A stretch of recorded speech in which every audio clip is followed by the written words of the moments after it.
আসসালামু আলাইকুম রহমতুল্লাহি বরকাতু। প্রিয় দর্শক, আজ আপনাদের সাথে শেয়ার করব পটলের ভর্তা রেসিপি আমাদের রেস্টুরেন্টের তৈরি। সকলের ভালো লাগবে, আপনারা মনোযোগ সহকারে দেখবেন। তো এখনও যারা আমার চ্যানেলে নতুন আছেন, আমার চ্যানেলটি আপনারা সাবস্ক্রাইব করুন, পাশে থাকা বেল আইকনটি প্রেস করে দিন সবার আগে ভিডিও পেতে। তো এখানে আমি আধা কেজি মতন পটল নিয়েছি। তো পটল ছুলবো না, আমি এখন পটলগুলো ফেলে দিব, বিছে নিব না। তো অবশ্যই কিন্তু আপনারা পটলের শুকলা সহ নেবেন, পটল ছুলবেন না, বিচিগুলো ফেলে দিবেন। তো আমি বিচিগুলো ফেলে দিয়েছি, দেখতে পাচ্ছেন। আমি এখন ধুয়ে রেডি করে চুলার স্ট্যান্ডে চলে যাব। তো চুলার স্ট্যান্ডে চলে আসলাম। তো প্যানের ভিতরে আমি দিয়ে দিচ্ছি 20 গ্রাম মতো সরিষার তেল। আমার এই তেলে ভর্তা কমপ্লিট হয়ে যাবে, পরবর্তী আমার আর তেল লাগবে না। তেলটা হিট হয়ে গেছে, এখন আমি দিয়ে দিচ্ছি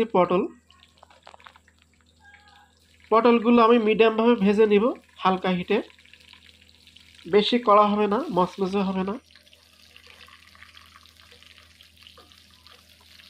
তো আমি মিডিয়াম হিটে পটলগুলো ভেজে আবার ফিরে আসব।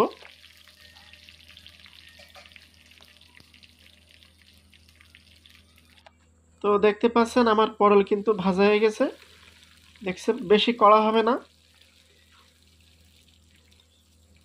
দারুণ একটা কালার চলে এসেছে। এখন আমি পটলগুলো উঠিয়ে নিব।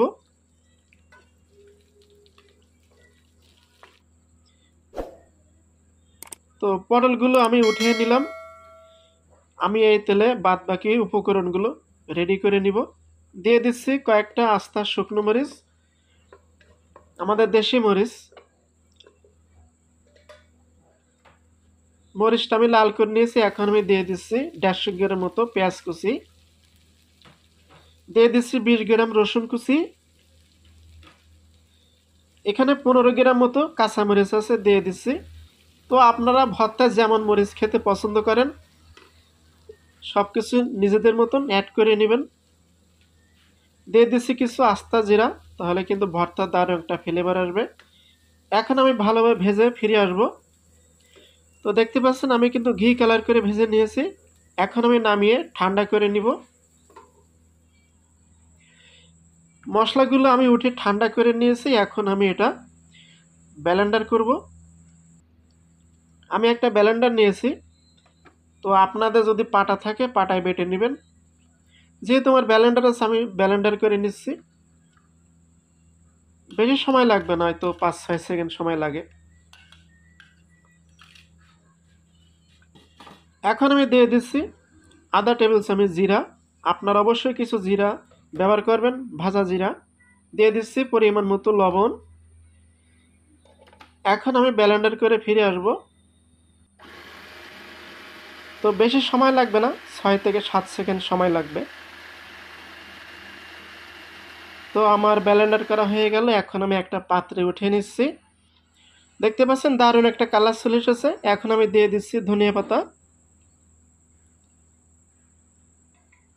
আর কিছু দেওয়ার প্রয়োজন নেই, এখন আমি ভালোভাবে মেখে নিচ্ছি। তো মাখানো কমপ্লিট। এখন আমি লবণ টেস্ট করব।